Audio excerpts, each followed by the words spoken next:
Thank you. Thank you. Thank you. లోకా సమస్త సుఖినో భవంతు. ఒక చిన్న విషయం విందామండి. ఋషులు నాకెందుకులే అనుకుంటే వేదాలు, ఉపనిషత్తులు వచ్చేవి కాదు. పరమాత్మ నాకెందుకు అనుకుంటే భగవద్గీత వచ్చేది కాదండి. శాస్త్రవేత్తలు కూడా మనకెందుకులే అనుకుంటే ఇన్ని మంచి సౌకర్యాలు మనకసలు వచ్చేయే కాదు. మనం కూడా ఇంత మంచి మంచి కార్యక్రమాలు చేయకపోయినా చుట్టూ ఉన్న వాళ్ళకి కనీసం సహాయం చేయటం మన బాధ్యత, మన కర్తవ్యం. కానీ భగవంతుడి దృష్టిలో మనందరం సమానమే. కానీ ఆచరణలోకొచ్చేటప్పటికి ఒకరికన్నా ఇంకొకరు ఎక్కువ, మనం వేరే వాళ్ళకన్నా మనం చాలా ఎక్కువ అనుకుంటాం. మనం ఎందుకు ఈ ఆలోచన చేస్తున్నాం? వేరే వాళ్ళకన్నా మనం చాలా గొప్ప అన్న ఆలోచన మనం ఎందుకు చేస్తున్నాం? మనిషి సృష్టించినటువంటి ఈ సంస్కృతికి కర్త, కర్మ తనే, జవాబుదారీ కూడా తనే. తన ఆలోచనలకి, తను చేసే పనులకి, తన ప్రవర్తనకి తనే కర్త, తనే జవాబుదారీ. అందులో నివసించేది కూడా తనేనండి. దీన్నే మనం తప్పకుండా మార్చుకోవాలి అంటున్నారు. అయితే ఈ సృష్టిలో తనకి తనే కర్త, తనే కర్మ. ఏంటి ఈ కర్మ ఏంటి అంటే, ఈ కర్మ సిద్ధాంతం గురించి ఒకసారి చెప్పుకుందామమ్మా. కర్మ అంటే ఏంటి? ఈ పదానికి సరైన అర్థం పని చేయటం. మనిషి పుట్టినప్పటి నుండి దేహం చాలించేంత వరకు చేసే ప్రతి పనిని కర్మ అనే అంటారండి. శ్వాస తీసుకోవటం, నిద్రపోవటం, ధ్యానం చేసుకోవటం, తపస్సు చేసుకోవటం, మౌనంగా ఉండటం, భుజించటం, ఉపవాసం చేయటం, ఏది చేసినా పుట్టిన ప్ర పుట్టిన ప్రతి వ్యక్తి మనిషన్నవాడు లేచిన దగ్గర నుంచి పడుకునేంత వరకు చేసేటువంటి ప్రతి పనిని కర్మే అంటారు. జీవించి ఉన్నటువంటి ఏ ప్రాణి అయినా కర్మ చేయకుండా ఉండలేరు. అయితే అసలు ఏంటి ఈ కర్మ గురించి ఇంకొ కొంచెం ఇంకా విందామమ్మా.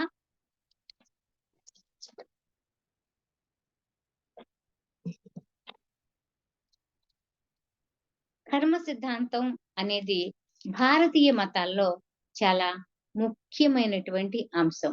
మన భారతదేశంలో హిందూ మతం, అక్కడి నుండి ఉద్భవించినటువంటి సిక్కు, బౌద్ధం, జైన మతం ఇలాంటివి అన్నీ కర్మ సిద్ధాంతాన్ని తప్పకుండా నమ్ముతాయి. ఈ కర్మ అనేది ఉంది, ఇది నిజం అనేది ఈ సిద్ధాంతాన్ని ఈ మతాలన్నీ తప్పకుండా నమ్ముతాయంట. అంతేకాదండి, చేసే ప్రతి చర్యకి ప్రతిఫలం తప్పకుండా అనుభవించి తీరవలసిందే. మనం ఏ పని చేస్తే ఆ పనికి ఆ కర్మ తప్పకుండా అనుభవించి తీరవలసిందే అని గూడా నమ్ముతారు. ఇదే ఇలా నమ్మటమే నిజమైన కర్మ సిద్ధాంతం. అసలు ఈ కర్మ అంటే ఏంటి? అంటే మానసికంగా అయినా సరే, శారీరకంగా అయినా సరే చేసిన గత జన్మల ఫలితంగా అనుభవించటానికి ప్రతి జీవి జన్మ తీసుకొని మళ్ళీ మళ్ళీ ఈ భూలోకంలోకి వచ్చి అనుభవించే ప్రతి పని కర్మే. చేసిన ప్రతి పనికి ఆ కర్మని అనుభవించటానికి ఈ భూలోకమే ఒక పాఠశాల. ఈ పాఠశాలలో చదువుకొని అంతా తెలుసుకోవాలి అని మళ్ళీ మళ్ళీ ఈ భూలోకంలోకి అనుభవించి వచ్చి చేసే ప్రతి పని కర్మే. అది మంచి కర్మ ఉంటుంది, చెడు కర్మ ఉంటుంది. అయితే ఈ లోకంలోకి రాకముందే కొంత కర్మ చేసే ఉంటారు. ఆ కర్మఫలం అంతా అనుభవించకపోతే దాన్ని అనుభవించటానికే మళ్ళీ మళ్ళీ జన్మ తీసుకుంటారు. పుట్టిన ప్రతి వ్యక్తి ఎన్నో జన్మలు తీసుకుంటాడండి. ముందు ఖనిజ సామ్రాజ్యంలోకి, ఆ తర్వాత వృక్ష సామ్రాజ్యంలోను, తర్వాత జంతు సామ్రాజ్యం నుండి మనుష్య సామ్రాజ్యంలోకి వచ్చి మంచి మనిషిగా, అంటే స్వచ్ఛమైన నిర్మలమైన దైవ సామ్రాజ్యానికి వెళ్ళాలి.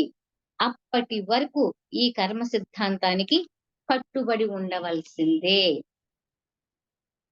హిందూ మతం ప్రకారం మనుషుల్లో మంచైనా, చెడైనా దేనినైనా ఏది ఎంచుకోవాలి అన్న దారి భగవంతుడు ఎవరికి ఏది ఇష్టమైతే అది వాళ్ళకే వదిలేస్తాడు. అంటే పుట్టిన తర్వాత మీరు కొంచెం తెలుసుకొని జ్ఞానవంతంగా బతకాలి అంటే అసలు వసుధ పుట్టిన తర్వాత జ్ఞానం అనేది ఉంటదండి. ఒకవేళ ఆ ఉన్న జ్ఞానాన్ని ఇంకా తెలుసుకోవాలి అని ధ్యాన మార్గంలోకొచ్చి ఇంకా కొంచెం కొత్త కొత్త పద్ధతులు నేర్చుకోవాలి అని అన్నీ తెలుసుకున్న తర్వాత, ఆ జ్ఞానంతో ఏది మంచి, ఏది చెడు అని మీరు తెలుసుకున్న తర్వాత, అందులోకి అంటే ఏ మార్గంలోకి వెళ్ళాలి అనేది మనిషే తెలుసుకోవాలి. మనిషే నేర్చుకోవాలి. ఏ దారి అనేది దానికే ఇష్టపడి రావాలి. అయితే ఈ చాయిస్ మాత్రం స్వామి మనిషికే ఇచ్చేసేసాడు. కానీ వాటి ప్రతిఫలాలు అనుభవించేలా చేయటం అనే ప్రక్రియ భగవంతుని చేతిలో ఉంటుందంట. అంటే మీరు ఏ మార్గం కావాలంటే ఆ మార్గం ఎంచుకుంటారు, ముందుకెళ్తారు. ఆ ముందుకెళ్ళిన తర్వాత ఆ మార్గంలో మీరు చేసేటువంటి మంచి పనైనా సరే, చెడైనా సరే, ఏదైనా సరే దాని ద్వారా వచ్చేటువంటి ఫలితాలకు సంబంధించినటువంటిది భగవంతుడి చేతిలో ఉంటుందంట. ఆ అనుభవించే ఫలం ఏదైతే ఉంటుంది, దాని గురించి ఆలోచించేది భగవంతుని చేతిలో ఉంటుందంట. చేసే కర్మ మనిషి ఆధీనంలో ఉంటుంది. కర్మ ఫలితం మాత్రం భగవంతుని చేతిలో ఉంటుంది. ఈ వ్యత్యాసం ఏంటండి? మనం పని చేసేది మనం కదా! ఆ పని యొక్క ఫలితం స్వామి చేతుల్లో ఉండమేంటి అంటే, అసలు ఈ వ్యత్యాసం ఏంటి? ఇదేంటి అని తెలియక ఇది విధి నిర్ణయం, విధి రాత అని అనుకుంటారంట. అందుకే మన పత్రిజీ ఏమంటారో తెలుసా అండి? చాలా సరళంగా, చక్కగా చెప్పారంట. ఏంటి? ఎవరి కర్మ వాళ్ళే అనుభవించి తీరాలి. మన మన మంచి మ మన మన చెడ్డ పని మనకే చెడు చేస్తుంది. మన మంచి పని మనకే చేస్తుంది. మంచే చేస్తుంది అంటారు. అయితే రమణ మహర్షి ఒక చిన్న వాక్యంలో ఆయన చెప్తూ ఏమంటున్నారంటే, "ఆవశ్యమను భోక్తవ్యం కృతకర్మ శుభాశుభం." అంటే చేసే పని ఏదైనా దాని ఫలితం ఆవశ్యం అనుభవించి తీరాలి అన్నది శాస్త్రవాక్కు అని చెప్తారు రమణ మహర్షి. అయితే ఈ కర్మలు 3 రకాలుగా ఉంటాయంట. ఆగామి కర్మ, సంచిత కర్మ, ప్రారబ్ధ కర్మ. ఒక విత్తనం వేసాము అనుకోండండి. ఆ వేసిన విత్తనం పెరిగి పెద్దయ్యి మొక్కగా మారి, ఆ మొక్కగా మారినటువంటి మొక్క చెట్టుగా మారి, ఆ చెట్టుకు ఒక కాయ కాసి, ఆ కాయ పండుగా రూపాంతరం చెంది పక్వానికి వస్తుంది. అప్పటి వరకు చాలా సమయం తీసుకుంటుందనమాట. అలాగే మనం చేసే కర్మ ఫలాలు కూడా పక్వ దశకి చేరుకునేంత వరకు ఈ కర్మల్ని ఇంతకుముందు మనం చెప్పుకున్నట్టుగా 3 దశలుగా విభజించారు. ఏం చెప్పుకున్నామండి? ఆగామి కర్మ, సంచిత కర్మ, ప్రారబ్ధ కర్మ. ఇట్లా ఈ 3 కర్మలుగా విభజించారంట. అయితే కొన్ని పనులు మాత్రం అప్పటికప్పుడే అనుభవిస్తామంట. అవేంటి? అప్పటికప్పుడు అనుభవించే కర్మలన్నీ రాసిపోసినట్టుగా ఉండే సంచిత కర్మలు అంటే మన పూర్వ కర్మలు గతంలో పితృదేవతల ద్వారా అంటే మన పూర్వీకుల ద్వారా వచ్చేటువంటి కర్మలను కూడా మనం అనుభవిస్తామంట. ప్రస్తుతం ఇప్పుడు మన శరీరానికి బాధ్యత వహిస్తున్న గత కర్మలలోని భాగాన్ని ప్రారబ్ధ కర్మ అంటారు. అందుకే చూడండి సమాజంలో చాలా మంచి మంచి కుటుంబాల్లో అంటే ఎవరికీ హాని చేకోకోకుండా చక్కటి మార్గంలో నడిసే వాళ్ళు ఉంటారు. అంత చక్కగా నడిసి వాళ్ళ ప్రవర్తన బావుండి అందరితోటి మంచి స్నేహాన్ని నెరిపి సజావుగా జీవితాన్ని సాగించే వాళ్ళ జీవితాల్లో కూడా ఏదో కర్మ తప్పకుండా వస్తుంది. అయితే అప్పుడేమంటారంటే, "అరే! వీళ్ళు చాలా మంచోళ్ళు గదా! వీళ్ళకి ఏంటండి ఇంత బాధొచ్చింది, ఇంత కర్మొచ్చింది" అనుకుంటారు. కానండి ఈ జన్మలో మంచే చేసుండొచ్చు. మంచి ప్రవర్తనే ఉండుండొచ్చు. కానీ గత జన్మలయి ప్రారబ్ధ కర్మలుంటాయి కదా! ఆ ప్రారబ్ధ కర్మలన్నీ అనుభవించాల్సిందే అంటారు. అయితే ఒకసారంట బుద్ధ భగవానుల వారు ప్రవచనం చెప్తూ, తన శిష్యులతో ప్రసంగం చేస్తూ ఏం చెప్తారు అంటే, మనం చేసిన సంచితాలన్నీ అనుభవిస్తున్నవి ప్రారబ్ధాలుగా ఉంటాయి అని చెప్తారంట. దీనిలో ఇప్పుడు బుద్ధ భగవానుల వారు ఆ మాట చెప్పారండి. ఇప్పుడు ఇంకొక వైష్ణవ సిద్ధాంతం దగ్గరకొస్తే, ఆ వైష్ణవ సిద్ధాంతంలో ఏం చెప్తారు అంటే, జీవుడు లోకానికి వచ్చే ముందు 50% మాత్రమే ఇచ్చి అనుభవించమని, మిగిలిన సగభాగం మనకే వదిలేస్తారంట. చాలా మంది జీవితానికి అర్థం తెలియక బాధలు, సమస్యలు తప్ప మాకింకేమీ లేదండి. మేము కష్టాలు పడుతున్నామండి. అందరూ బావున్నారండి. మేము మాత్రమే కష్టపడుతున్నాము అనుకుంటారు.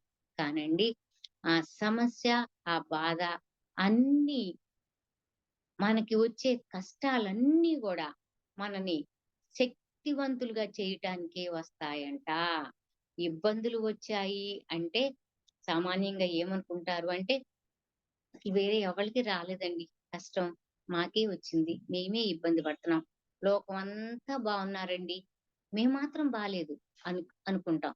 మనకే కష్టం వచ్చిందనుకుంటాం. కాదండి. అందరికీ కష్టాలొస్తాయి. అందరికీ బాధలుంటాయి. ఎప్పుడూ కూడా మీ కష్టం, మీ బాధ, మీ ఇబ్బంది, మీ జీవన విధానానికి వచ్చినటువంటి అంతరాయం అన్నీ కూడా చిన్న గీతే. అంతకన్నా ఎక్కువ ఇబ్బందులు పడేటువంటి వాళ్ళది పెద్ద గీత. ఆ పెద్ద గీత ముందు మీ కష్టం, మీ బాధ చిన్న గీత. మీది చిన్నదే.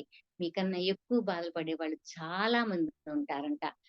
ఇనుముని కొలిమిలో ఎంత ఎర్రగా కాల్చితే అంత సాగుతుంది, గట్టిపడుతుంది.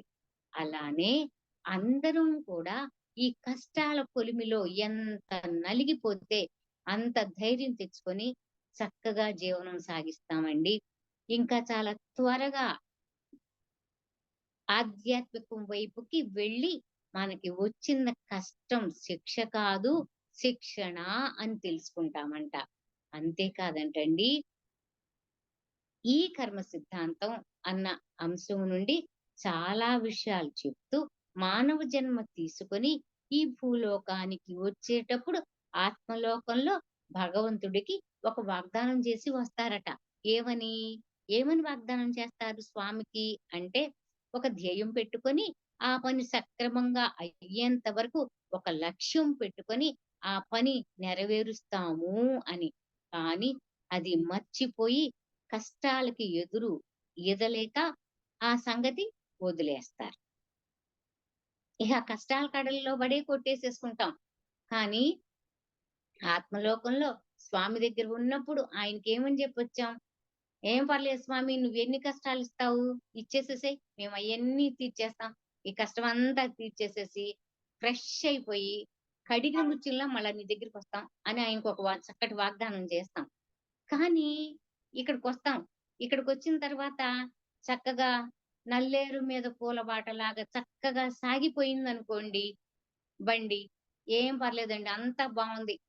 మనకన్నా గొప్పోళ్ళు ఎవ్వళ్ళు ఉండరు అన్నట్టుగా ప్రవర్తిస్తారు. కానీ కష్టాలొచ్చినియనుకోండి, ఆ కష్టాలకి ఆ ఇబ్బంది పడలేక, ఆ కష్టాలకి ఎదురు ఈదలేక స్వామికి ఏం చెప్పారో అది మర్చిపోతారండి. కానీ జీవితంలో ఎటువంటి పరిస్థితులు వచ్చినా, అడ్డంకులు వచ్చినా, ఆయన నిర్దేశించిన మార్గంలో నడవాలి. ఈ భూలోకంలో ఎన్నో ప్రతికూల శక్తులు ఉంటాయండి. మీకెన్ని కష్టాలు వచ్చినా సరే, ఎన్ని ఇబ్బందులు వచ్చినా సరే, మీరు ఆయనకి ఏమని చెప్పి ఈ భూలోకంలోకొచ్చారో, ఆ వచ్చిన మార్గంలో ఆయన మీకేమని నిర్దేశించారో, ఆ మార్గంలోనే నడవాలండి.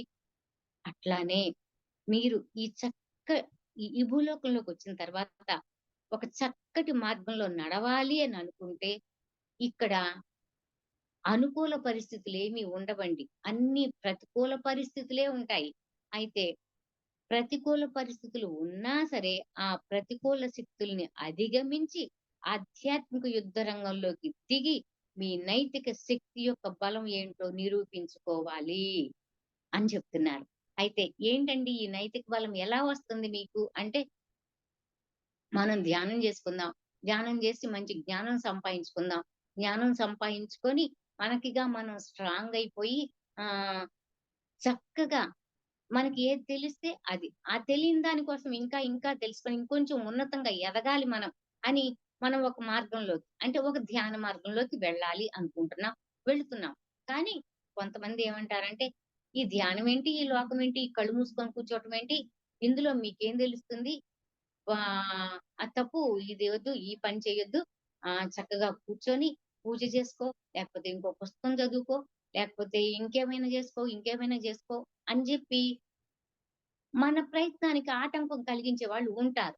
కానీ అటువంటి ప్రతికూల పరిస్థితులు వచ్చినా సరే సమయస్ఫూర్తిగా అవతల వాళ్ళతో పోట్లాడొద్దండి. లేదు నువ్వు చెప్పింది నేను వినను. నేను ధ్యానమే చేసుకుంటాను అని ఎవ్వరిని, ఎవ్వరిని ఎదిరించి విభేదాలు తెచ్చుకోవద్దండి.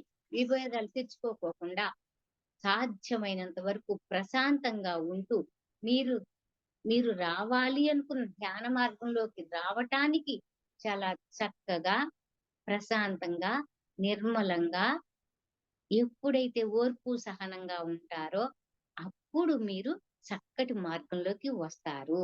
ఎవరిని విభేదించొద్దండి. విభేదించకుండా మీరు ఏం కావాలి అనుకుంటారో ఆ మార్గంలోకి రావాలి. మనం చెడ్డ పరిస్థితులు గమనిస్తే బయటికి చెప్పటానికి జంకు పడొద్దండి. భయపడొద్దు.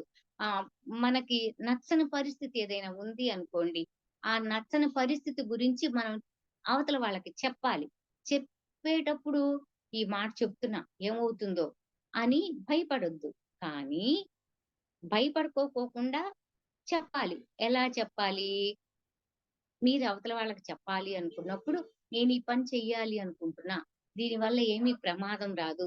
కానీ మీరు కూడా అవకాశం ఉన్నంత వరకు ఈ మార్గంలోకి రండి. ఒకవేళ రాకపోతే ఇబ్బందొస్తుంది, ప్రమాదం వస్తుంది. తెలుసుకోండి అని అవతల వాళ్ళకి ఇబ్బంది లేకోకుండా ఉండేట్టుగా సమయస్ఫూర్తిగా నడుచుకోవాలి. ఇదంతా గ్రహించుకోకుండా ఇలా ఓర్పు, సహనం అన్న విచక్షణ జ్ఞానం లేకపోకుండా పూర్తిగా వినాశ మార్గంలోకెళ్ళిపోయి, చెడు లక్షణాలతో పరిమితమైపోయి, ఆ చెడు లక్షణాలు పరిమితి దాటి ప్రవర్తిస్తే, మీ ఉపచేతనాత్మక మనసు పూర్తిగా మూసుకుపోయి, మీ ఆత్మ ఆత్మలోకంలోకి వెళ్ళినప్పుడు, అతి నిమ్న స్థాయికి అంటే చాలా దిగువ స్థాయిలోకి వెళ్ళి అక్కడికెళ్ళిన తర్వాత అంటే ఇక్కడ శరీరం వదిలేసి, దేహం వదిలేసిన తర్వాత ఆత్మలోకంలోకి వెళ్ళిన తర్వాత అక్కడ ఏమీ తెలియక, ఎవరైనా చెప్పింది వినలేక, తెలుసుకోలేక చాలా ఇబ్బందులు పడుతూ ఆ కర్మలన్నీ తీసుకొని మళ్ళీ చెల్లించటానికి మళ్ళీ మళ్ళీ జన్మ తీసుకోవాలి. అయితే రమణ మహర్షి పాఠాల్లో ఏం చెప్తున్నారు అంటే కర్మ సిద్ధాంతం ప్రకారం మనం చేసే కర్మలు కాయిక, వాచిక, మానసిక కర్మలుగా విభజించి చెప్తారు. కాయక అంటే నోటితో చేసేవి, మానసికంగా అంటే మనసుతో చేసేయి, వాచిక అంటే మాటల ద్వారా చేసేటువంటి ఈ కర్మలన్నీ కూడా జీవుడు భౌతిక శరీరంలో ఉండి చేస్తాడు.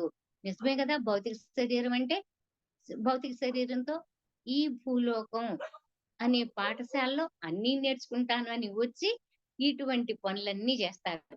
నోటి మాటతో జేస్తారు, మనసుతో జేస్తారు, ఆలోచనతో జేస్తారు. ఇలా ఇన్ని రకాల తప్పులు జేస్తారట.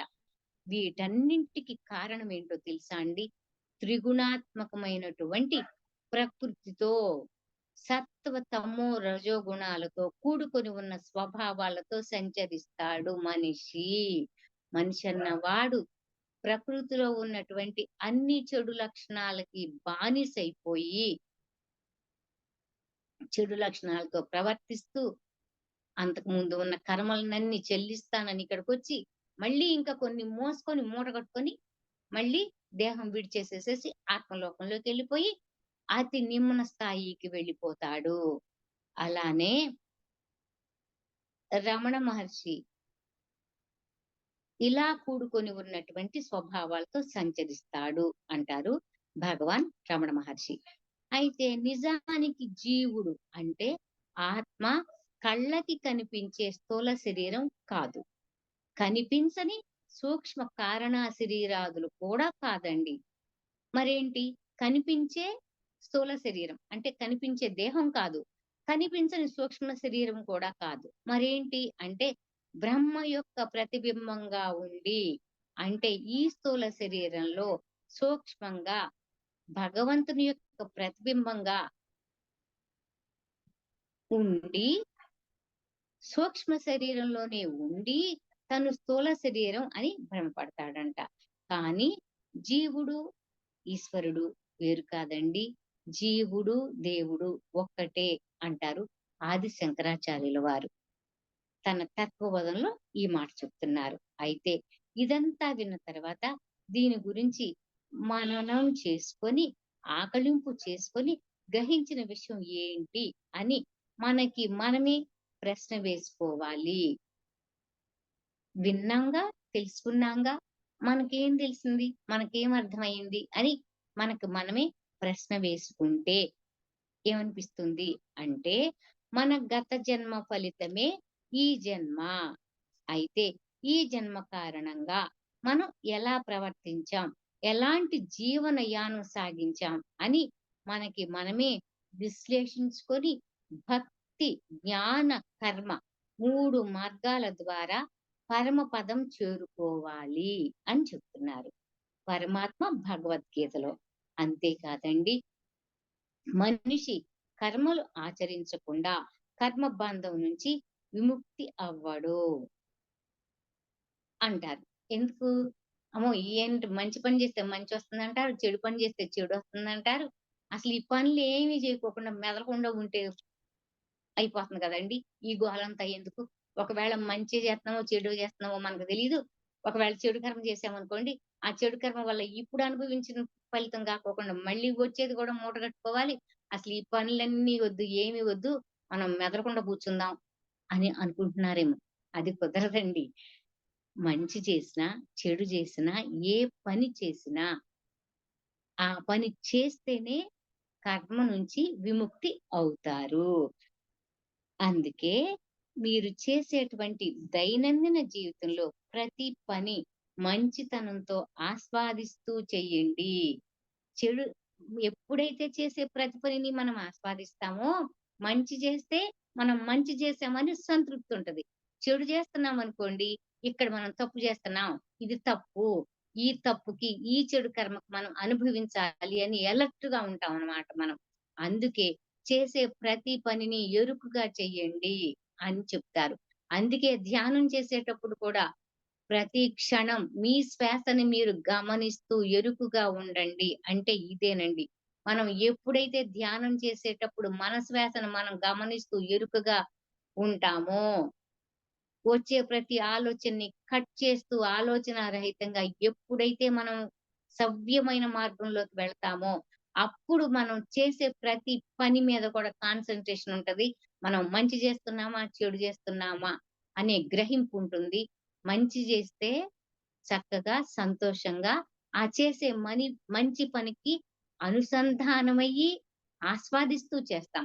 చెడు చేస్తున్నామనుకోండి, అప్పటికప్పుడే మన ఉపచేతనాత్మక మనసు నువ్వు మంచి చేస్తున్నావు, ఇది తప్పు అని మనని హెచ్చరిస్తూ ఉంటుంది. అందుకే చేసే ప్రతి పనిని జాగ్రత్తగా గమనిస్తూ చేయండి అని అందుకే చెప్తున్నారు. అయితే ఇటువంటి చర్యలు అట్లా ఎరుకతో చేసుకునేటువంటి దాన్ని చక్కటి కార్యాచరణ అంటారంట.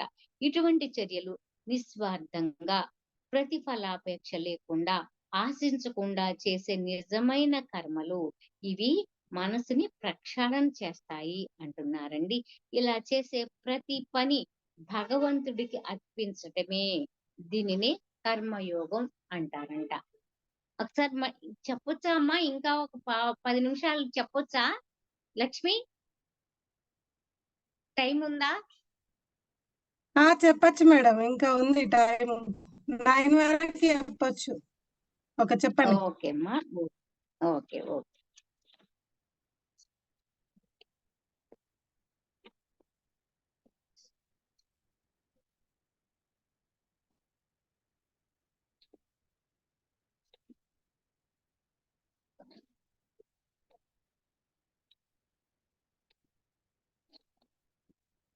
అయితే ఇప్పటి వరకు కర్మయోగం అంటే ఏంటో చెప్పారు.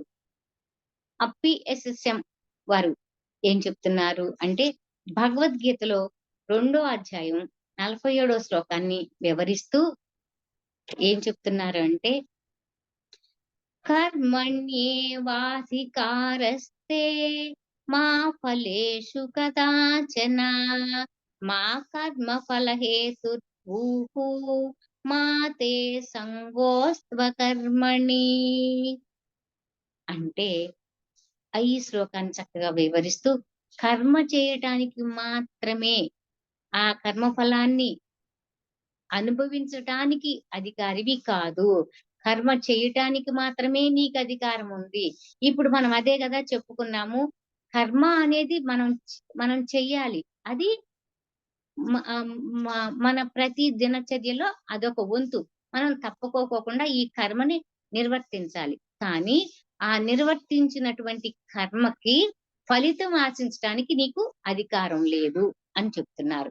భగవంతుడు మనకి జన్మనిచ్చి చక్కగా బతకమని ఈ భూలోకపు పాఠశాలలోకి పంపించి మంచి నేర్చుకొని జ్ఞానం పెంచుకోమన్నాడు కానీ, మనుషులు ఎవరిష్ట ప్రకారం వారి జీవితాన్ని గడపటానికి అవకాశం లేదు. ఒకవేళ అలా ఉంటే ఎవరు ఏ ఎవరు ఏది ఇష్టమైతే అది గడుపుతారు. మంచైనా, చెడైనా, ఏదైనా, ఏ కర్మ చేసినా మన ఇష్టమే. కానీ ఫలితము యొక్క లెక్కలన్నీ పరమాత్మ చేతిలోనే ఉంటాయి. ఎందుకు అంటే దానికి వివరణ ఏమనిస్తున్నారు అంటే, కర్మలని సదా అప్రమత్తంతో చేస్తూ ఎప్పుడూ కర్మిష్టిగానే ఉండాలి. అకర్మణత్వం అన్నది ఎప్పుడూ ఉండకూడదు. అంటే ప్రకృతి మీకు అప్పగించిన పనులు మీరు సక్రమంగా చెయ్యాలి అండి. మనిషిలో అలసత్వం, సోమరితనం ఉండకూడదు. వర్తమానంలో ఒక పొలం ఉంది. ఆ పొ వర్తమానంలో అంటే ఇప్పుడు మనం ఒక పొలం ఉంది. ఆ పొలాన్ని బాగు చేసి, విత్తనం చల్లటం చేసి, భవిష్యత్తులో పంట చేతికొస్తుంది. చేను బాగు చేయగానే, విత్తనం చల్లగానే పంట మన చేతికొస్తుందా అండి? రాదు కదా! అలాగే మన కర్మ ఫలాలు కూడా అంతే. ఇప్పుడు ఈ సమయంలో సుఖ సంతోషాలు, మంచి కర్మలు, కష్టాలు, నష్టాలు, చెడు కర్మల ఫలితాలు ఇవన్నీ ఉంటాయండి.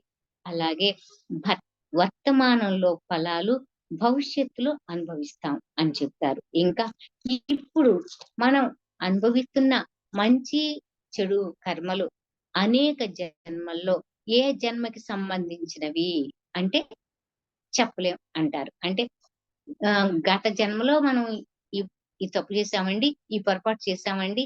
అందుకే ఆ జన్మలో చేసినటువంటి చెడు కర్మకో, మంచి కర్మకో ఇప్పుడు ఫలితం అనుభవిస్తున్నాం అని కరెక్ట్‌గా చెప్పలేం. ఎందుకు అంటే దేహం చాలించి ఆత్మలోకంలోకి వెళ్ళిన తర్వాత మళ్ళీ పునర్జన్మ తీసుకోవటానికి కొన్ని వందల సంవత్సరాలు పట్టొచ్చు. వందల జన్మలు తీసుకోవచ్చు. అయితే మీరు తీసుకున్నటువంటి ఇన్ని జన్మల్లో ఎప్పుడు ఏ జన్మలో ఏం చేశారో, ఆ జన్మలో ఆ ఫలితాన్ని ఇంకొక జన్మలో ఎప్పుడు అనుభవిస్తారో అనేది మనకి తెలీదంట.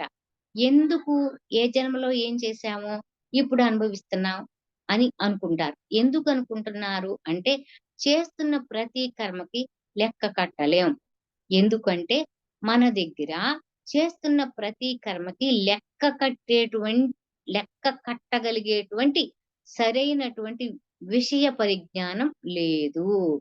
అందుకే ఆ లెక్కలన్నీ, ఆ ఫలితాలన్నీ పూర్ణ సృష్టికే వదిలేయాలి. జన్మ జన్మల లెక్క ప్రకారం రావాల్సిందొస్తుందండి. పోవాల్సింది పోతుంది. పోయే తీరుతుంది. ఒకవేళ నేను ఈ పని చేశాను అని చెప్పి, ఈ కర్మఫలం పైన మీకు ఆసక్తి ఉంటే, ఆ ఫల సిద్ధి కోసం అంటే చేసిన ప్రతి పనిలో గాని, లేకపోతే చేసిన ఒక పనిలో గురించైనా సరే, ఆ పని నుంచి ఫలం ఆశిస్తే గనక, అది రాగద్వేషాలతో కూడుకొని ఉంటుంది అని, ఆ రాగద్వేషాలు మీలో ఉండటం మూలాన మీరు చేసేటువంటి ఆ కర్మాచరణ పూర్తి సామర్థ్యంతో చెయ్యలేరు. అది ఇంకా పెద్ద తప్పు. మీరు చెయ్యాలి అనుకున్న పనిని ప్రతిఫలాపేక్ష లేకోకుండా చక్కగా చేస్తే అదొక రకం. అలా కాకోకుండా నేను ఈ పని చేశాను గదా! వీళ్ళకేదో ఒక చిన్న సహాయం చేశాను. అందువల్ల వాళ్ళ దగ్గర నుంచో, లేక భగవంతుడి దగ్గర నుంచో, ఎక్కడి నుంచో నాకేదైనా మళ్ళీ తిరిగి వస్తుందేమో అని గనక మీరు మళ్ళీ ఆలోచన చేశారు అనుకోండి, అది సరైన పద్ధతి కాదు సరిగదా!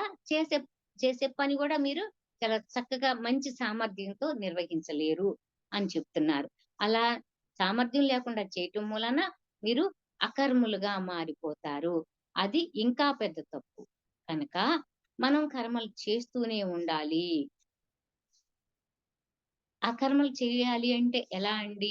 ఏది ధర్మమో, ఏది న్యాయమో అని తెలుసుకొని ఆ ధర్మాన్ని నిర్వర్తిస్తూనే ఉండాలి. అయితే ఏది ధర్మం అంటే ప్రారంభించిన పనిలో సమస్యలు వచ్చినా, అడ్డంకులొచ్చినా, ఇబ్బందులొచ్చినా ఏదైనా సరే బలం స చ హ్మ్. హ్మ్. ప్రారంభించిన ప్రతి పనిలో సమస్యలు వచ్చినా సరే, ఆత్మ బలంతో, అకుంఠిత దీక్షతో ముందుకి సాగాలండి. ఓర్పు, క్షమ గుణం కలిగి ఉండటం అన్నది మానవ ధర్మం. ఏ పని చేస్తుంటే ఆ పని వైపే మనసుని లగ్నం చెయ్యాలండి. మనస, వాచ, కర్మ మనం చేసే పనుల వల్ల ఇతరులను మాత్రం బాధ పెట్టొద్దండి. మనస్సు, శరీరం, మాట అన్నీ మీ అదుపులో ఉంచుకోవాలండి. సత్యవ్రతంతో ఉంటూ ఇతరులకి సహాయం చేస్తూ మన స్వప్రయోజనం కోసం ఎదురు చూడొద్దండి. మనం ఏ పని చేసినా అందులో మనకేం వస్తుందో అని మీ స్వప్రయోజనం కోసం, మీకోసం మీరేమీ ఆలోచించొద్దండి. మనస్ఫూర్తిగా మనస, వాచ, కర్మ మీరు ఎప్పుడైతే ఎవరికైతే ఒక మనిషికే కాదండి, ఒక జీవికైనా మీరు ఎప్పుడైతే సహాయం చేస్తారో స్వామి మిమ్మల్ని ఒక కంట కనిపెడుతూనే ఉంటారు. మీరు ఏమీ ఎవరిని అడగవసరం లేదండి. మీరు కోరుకుంటే కోరుకున్నదొస్తుంది. కోరుకుపో కోరుకోకపోతే స్వామి ఎంతివ్వాలో అంతిస్తారు. అలానే చేసే ప్రతి పనికి ప్రతిఫలం ఆశించొద్దు అని తీసుకునే ప్రతి పదార్థం కూడా సాత్విక ఆహారం తీసుకోవాలండి. ముందుగా మనం ఎన్ని చెప్పినా సరే జీవహింస అనేది మానేయాలి. అట్లా ఏ పురాణాల్లో అయినా సరే, ఇతిహాసాల్లో అయినా సరే, మనం ఇప్పుడు చాలా మంది గురువులు చెప్పేది విన్నంత మాత్రాన వివేకం రాదు. ఎందుకంటే ఎవరైనా ఏమన్నా చెప్తుంటే వింటున్నాం, తెలుసుకుంటున్నాం, అయిపోతుందంతే. రేపొద్దున మళ్ళీ మామూలు మన పని మనం చేసుకుంటుంటాం. అట్లా కాదండి. చెప్పింది వినాలి. స్వానుభవంతో కూడుకున్న వివేకం రావాలి అంటే చెప్పింది వినాలి. అందుకే చెప్తారు చూడండి. మననం, శ్రవణం, ఆచరణ. ఎప్పుడైతే మనం తెలుసుకుంటామో, ఆ తెలుసుకున్న దాన్ని ఇంకా జాగ్రత్తగా మనసులో పెట్టుకోవాలి. దాన్ని మననం చెయ్యాలి. దాన్ని ఆచరించాలి. అట్లా ఉంటేనే మనకి వివేకం వస్తుంది. కోపాన్ని జయించి చుట్టూ ఉన్న వారిని ఆపదలో రక్షించటం అన్నది ధర్మం. అది ఒక మంచి ధ్యేయంగా ఉండాలి. అది నిస్వార్థమైన సేవాభావం కలిగి ఉండాలి. అంటే మనం చేసే ఈ సేవా కార్యక్రమంలో చక్కటి తృప్తి కలగాలి. అదే కీలకం. కానీ ఇవన్నీ తెలుసుకోవాలి, జాగ్రత్తగా ఉండాలి అని అనుకుంటున్నాం కానండి, ఈ ప్రాపంచిక సుఖాలతో మునిగి ఉన్నటువంటి ఈ భౌతిక ప్రపంచంలో ఉన్నటువంటి ధ్యానరహితులు అంటే తెలుసుకున్న వాళ్ళు మంచి మార్గంలోనే నడుస్తారు. తెలుసుకోలేకోకుండా ఉన్ తెలుసుకోకోకుండా ఉన్నటువంటి ధ్యాన రహితులు. అంటే ధ్యానం చేస్తేనే జ్ఞానం వస్తుందా అండి? అంటే తప్పండి. ప్రతి వ్యక్తికి జ్ఞానం ఉంటుంది. అయితే ధ్యానంలోకొస్తే ఏమవుతుందో తెలుసా అండి? ఇప్పుడు మనం ఏ స్థితిలో ఉన్నామో, ఆ స్థితి నుంచి ఇంకొంచెం ఇంకా ఉన్నతమైన స్థితిలోకెళ్తామనమాట. అట్లా అలా కాకోకోకుండా ధ్యానరహితంగా ఉన్న వాళ్ళు కూడా మళ్ళీ ఈ మార్గంలోకి వచ్చి, ఈ మార్గంలో పయనిస్తే స్వార్థం లేని సేవా లోకంలోకొచ్చి కర్మ బంధనాలు తొలగించుకోవటం అన్నది ధ్యానం అన్నది ఒక దారి దీపం అని చెప్తారంట. నిస్వార్థమైన సేవా తత్పరత అంటే ధనం ఖర్చు పెట్టటం, పెద్ద ఎత్తున పూజలు, వ్రతాలు నిర్వహించటం అన్నది సరైన కార్యక్రమం అని మాత్రం అనుకోవద్దండి. అదే అసలైన ఆధ్యాత్మికత అని కూడా అనిపించుకోదు. అందుకని మౌనంగా, నిస్వార్థంగా చేసే మంచి సేవ, దాన గుణం, సందర్భాన్ని బట్టి అవతల వ్యక్తులపై ప్రేమ, కరుణ చూపించటం అన్నది చేస్తే మీ మనసుకు కూడా సంతోషంగానే ఉంటుందండి. కానీ ఇంకొకటి గుర్తుపెట్టుకోవాలండి. ఏంటంటే చేసే ఈ చిన్న ప్రక్రియలో లాభం అనిపిస్తే మొత్తం అపవిత్రమైపోతుంది. ఇప్పుడు చెప్పిందంతా ఏంటి అంటే దేని గురించి ఆశించొద్దు అని చెప్తున్నాం. ఈ చెప్పిందంతా విన్న తర్వాత రేపొద్దున మళ్ళీ నేను రూ. 10 ఖర్చు పెట్టి ఓ పని చేశానమ్మా, నాకు ఒక రూ. 100 వస్తుంది అని మీ ఆలోచన వచ్చిందనుకోండి. అసలలా మీకొచ్చేటువంటి ఆ ఆలోచనే అపవిత్రం అని చెప్తున్నారు. అందుకే ఎప్పుడు ఆ సర్వాంతర్యామి మిమ్మల్ని ఉపకరణంగా చేసుకొని మనసా వాచా ఆయనని నమ్మి ఆయనకే కృతజ్ఞతలుగా ఉండండి అని చెప్తున్నారు. నిస్వార్థంగా అవతల వారికి ఉపయోగపడితే అది దైవానికి సేవ చేసినట్టేనమ్మా.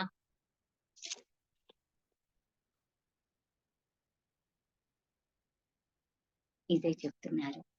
చేసే ప్రతి పనిని ఇంత చక్కగా చేస్తే, ఇంత చక్కటి కర్తవ్యాన్ని మంచి కర్మగా నిర్వర్తిస్తే మానవ సేవ, మాధవ సేవ అనుకొని మంచి కర్మలు చేయండి అని చెప్తున్నారు.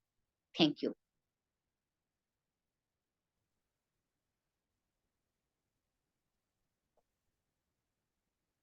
Thank you madam.